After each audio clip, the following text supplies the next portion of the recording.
most often than not, are always concerned about the future of their children. And it is something that is intrinsic in every parent. Every parent wants to see their children be successful in this life. So we work extra hard, clothes on their backs, and give them the best of life. And then we try as much as possible so that when we die, they will have something. And there's nothing wrong with this in terms of the Sharia, that the parent want to see their children being responsible members of the community, have beautiful careers. We leave them with something tangible that they can. There is the companion of Prophet Muhammad sallallahu alaihi wasallam to distribute all his wealth to the poor. And the Prophet إنك إن تترك ورثتك أغنياء خير من أن تتركهم عالة يتكففون الناس. It is better and financially stable than you to leave them people. But then a question arises from this point. How sustainable is this path that we've chosen? That we want the kids to have, a beautiful life. Most often than not, some parents forget that there is a spiritual preparation for the kids, that you might end up leaving every kind of money and wealth for them, but then after you die, it all becomes dust and is useless to them. Umar bin Abdul Aziz, on the eve of Eid, his kids came to him and they said, "Oh daddy, we don't have clothes for." He checked his pocket and there was no money. He checked into the safe, there was no money. The secretary of the treasury was there at that time, and then the secretary said, "Ya Amir al-Mu'minin, can you pay us back?" Him, "Oh secretary, did you spy in the law al-Mahfuz and see that I'll live up to next month?" He said, "No." He said, "Then why do I have to pay back that loan?" And then he told his kids, "Ya abna'i, ليس العيد لمن لبس الجديد ولكن العيد من خاف الوعيد." Eid is not about wearing clothes. It's about being concerned about meeting the Almighty Allah. So it is important that as we prepare the kids and help them to choose their careers, let's not forget the most important aspect of this life, that you as a parent need to nurture the kids for them to understand, to balance between spirituality and the physicality in life. The Almighty Allah tells us in Surah An-Nisa, وَلْيَخْشَى الَّذِينَ لَوْ تَرَكُوا مِنْ خَلْفِهِمْ ذُرِّيَّةً ضِعَافًا خَافُوا عَلَيْهِمْ فَلْيَتَّقُوا اللَّهَ وَلْيَقُولُوا قَوْلًا سَدِيدًا. This verse is speaking to us about orphans. And Almighty Allah is saying, those executioners or the guardians of these orphans, full of the fact that they can also die and leave behind orphans. And if you want them to die and leave behind kids, and that you want them to be taken good care of, then فَلْيَتَّقُوا اللَّهِ, be mindful of the Almighty Allah. وَلْيَقُولُوا قَوْلًا سَدِيدًا, and let them say statements that of justice. It's important that we have this at the back of our minds, that on the pedestal towards Jannah. The younger ones, when we wake them up in the morning, we wake them up for them to prepare for it, has a profound effect on him. He's waking up for Fajr. It means in the morning. But if the man is going to school or taking care of a job or going helter-skelter, the Almighty Allah is not there in the equation. And so the kid grows up, he knows he must pray, but he doesn't understand the importance of the prayer. In Surah Al-Kahf, told. In the end, the Almighty Allah explains to us, He said, وَأَمَّا الْجِدَارِ فَكَانَ لِغُلَامَيْنِ يَتِيمَيْنِ فِي الْمَدِينَةِ وَكَانَ تَحْتَهُ كَنْزٌ صَالِحًا. Was a very good man. He was a pious man. Treasure down there for the kids. And the Almighty Allah to come and protect the treasure for the kids. If you are a righteous parent, irrespective of how much money you leave behind for your kids, irrespective of how much better life you leave behind for your kids, the Almighty Allah will send someone from somewhere to protect and take care of those kids for you. But then, Abuhuma Saliha. How righteous are we? Increase the number so that the Almighty Allah will protect you for me after I'm gone. His insurance policy for his kid is that he is going to continue to be a good father, a good parent, so that that reward will not only be, Almighty Allah is going to extend that to his ma'un. Astaghfirullah li wa lakum wa li sa'iril muslimina min kulli dhanbin.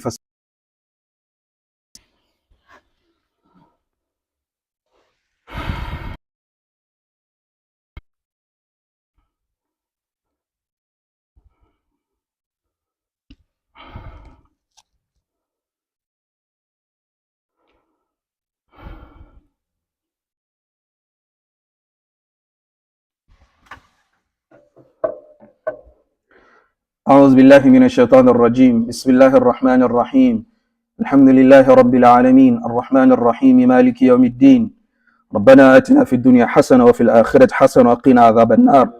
We're speaking about an insurance policy for the spiritual side for your kids before you even go to the akhirah. In amassing halal wealth for your kids and giving them a beautiful life. But then it is not enough if there is no spiritual touch to it. The spiritual own way of protecting them and then giving them that shield against uncertainties in life. The father of Imam al-Bukhari, Ismail, was on the deathbed going to Akhirah. And he said, Ya Allah, I know that verily in this house I never brought one morsel of haram into this house. So Ya Allah, this thing that I've been able to do, use it to protect my family. And then the Almighty Allah gave us Imam al-Bukhari because of what the piety and then the good nature of his father. Hanifa, and how chaste she was, and what a good woman she was, like Imam Abu Hanifa. It's very important that as parents, we have this at the back of our minds. The goodness of the parents will even go on further to protect you, the parent, from the evils of the child. Because the Almighty Allah again tells us in Surah Al-Kahf, وَأَمَّا الْغُلَامُ فَكَانَ أَبَوَاهُ مُؤْمِنَيْنِ فَخَشِينَا أَنْ يُرْهِقَهُمَا طُغْيَانًا وَكُفْرًا. That Musa, boy, and the boy was killed. The Almighty Allah, in explaining this, says that the boy had good parents, but the boy's future was very, very disastrous, very, very bleak. He will turn his parents from Islam to kufr. So the Almighty Allah, looking at the piety, the Almighty Allah caused the boy to die, so that the Almighty Allah protects the iman of the parents and then protects the iman of the child, because if he grew old, he's going to be someone who is going to be destined for hell. So parents, how do the first thing is that God consciousness in the family. It shouldn't be that we are in a family because we are a family. No, let's put the Almighty Allah will take us places. Let's have this notion that in the morning when we wake up as a family, we're waking up to have a communion with the Almighty, have this relationship with the Almighty Allah. So when the kids grow up, they grow up with this at the back of their minds, that amassing wealth, we need to have close relationships with the Almighty Allah. That's number one. Number two is having a deliberate conscious coming to the masjid for khutbah. It is important that we have a deliberate conscious effort as a family to study what deen is all about. We understand it and then we implement it. The Sahaba say that they only learn the meaning, know the before they move to the next 10 verses. It is a plan that we can take, that studying the deen is important. You know, we world where we want to have doctors, engineers, stuff so that we have money and stuff. There's nothing wrong with that. But then, so studying the deen is important. And the third point is study. Implementation is very, very important. And most families try to study and read, but then the kids know that there is Sunan al-Fajr. Do they do it or do they not do it? And then there is the fourth point, which is a collaboration between both parents, as fathers and mothers, to sit together and then discuss these pertinent issues about the goodness of the kids. It's not only about getting how well is their madrasa lessons, how well is their hifz, how well is their understanding of the deen. And I don't need to reiterate this more to you, especially in the country that we live in. All forms of ideologies, all forms of isms, left, right, and center. So it is important as its ideology. What is his? How does he meet? Who does he play with? What is he watching on his phone? All these are important things. Let's understand there's nothing like no. Islam doesn't understand. Islam doesn't know that there is freedom, but then there is. And if you do that, then alhamdulillah, we are sure we're going to make a headway. So brothers and sisters that you're listening to us today, the idea is, yes, hard to guide the kids, to choose good careers for them, for the benefit of the Muslim community. But then, and these kids need to blend the physical side. ربنا آتنا في الدنيا حسنة وفي الآخرة حسنة وقنا عذاب النار وهب لنا من لدنك رحمة إنك أنت الوهاب قوموا إلى صلاتكم يرحمكم الله.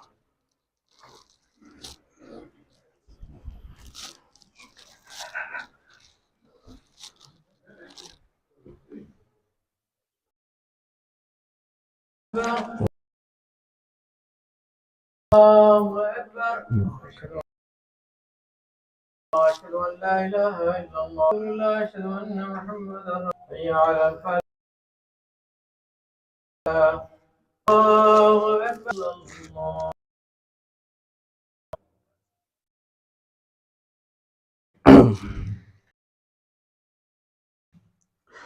الله أكبر.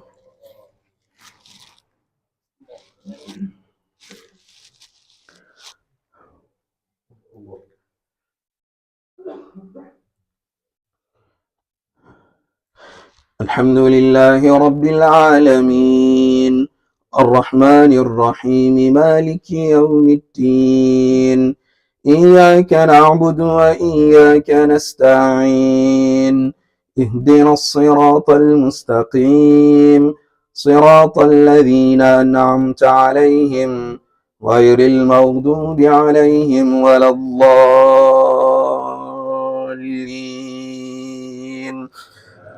آمين.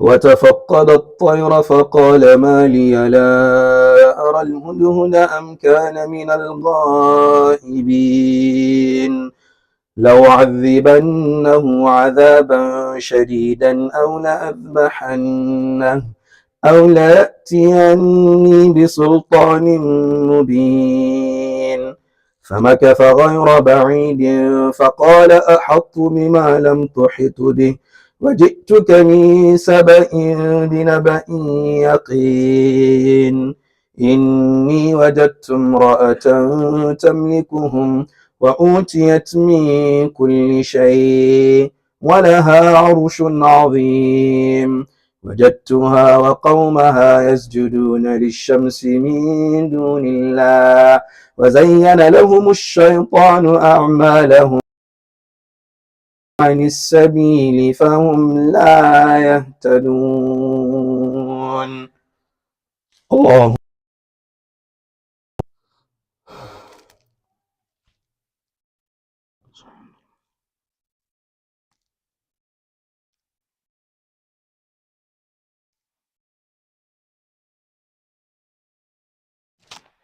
سمع الله لمن حمده.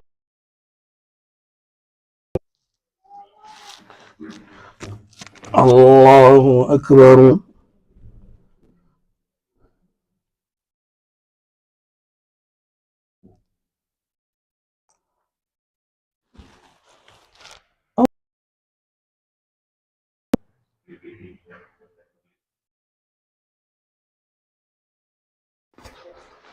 الله أكبر.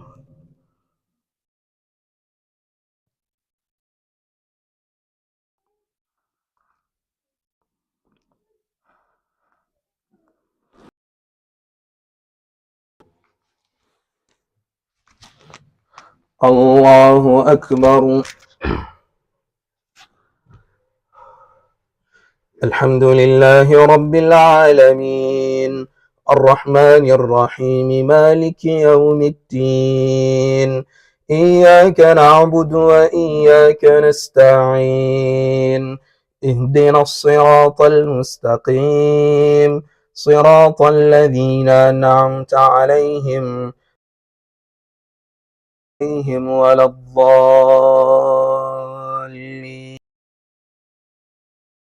آمين. قال سننظر أصدقت أم كنت من الكاذبين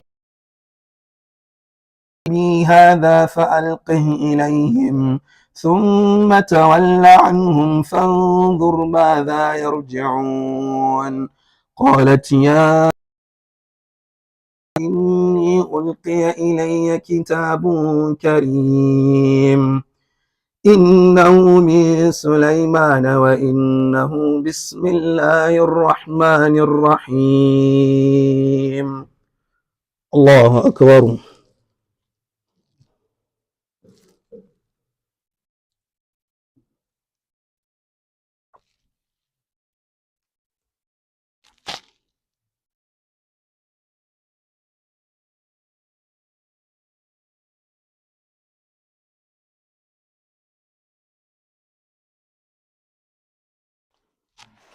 سمع الله لمن حمده.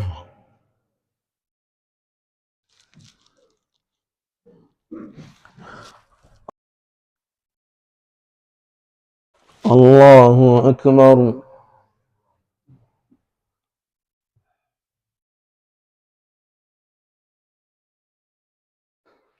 الله أكبر.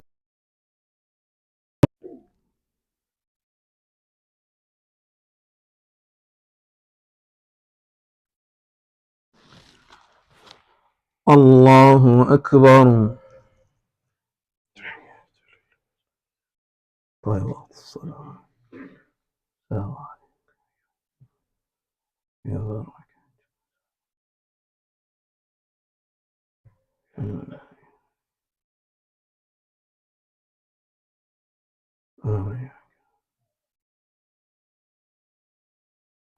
عليكم.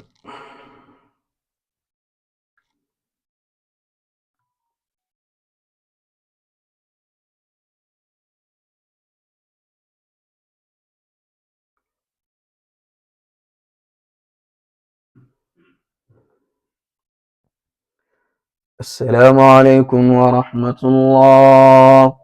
السلام عليكم ورحمة الله.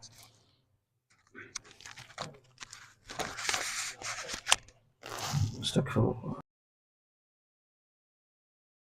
اللهم أنت السلام ومنك السلام. تعالى السلام. عليه السلام. تفضل. لا إله إلا الله يا أخي السلام. اللهم. السلام عليكم ورحمة الله. وعليكم السلام ورحمة الله. Welcome to MCWS. Jazakallah khair, Sheikh Abdul Hamid Bashir. Just as a quick reminder,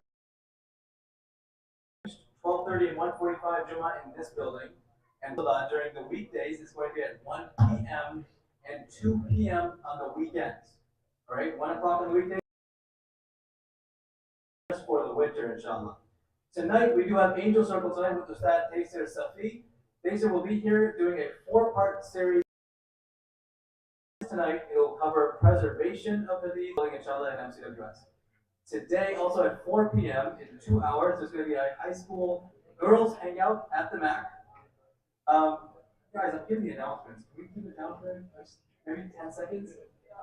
Um, this Saturday, we have Muslim Foster Care Association will be hosting a refugee youth art exhibit from 12 to 3 p.m.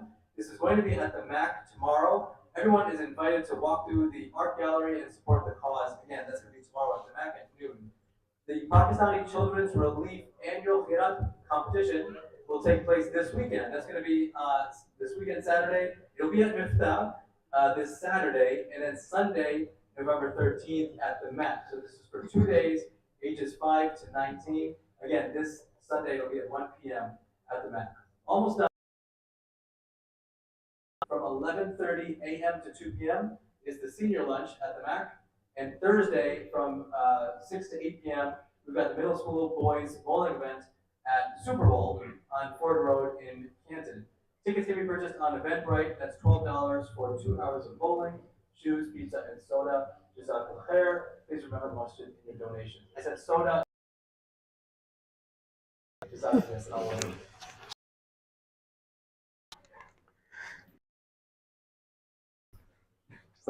شكرا.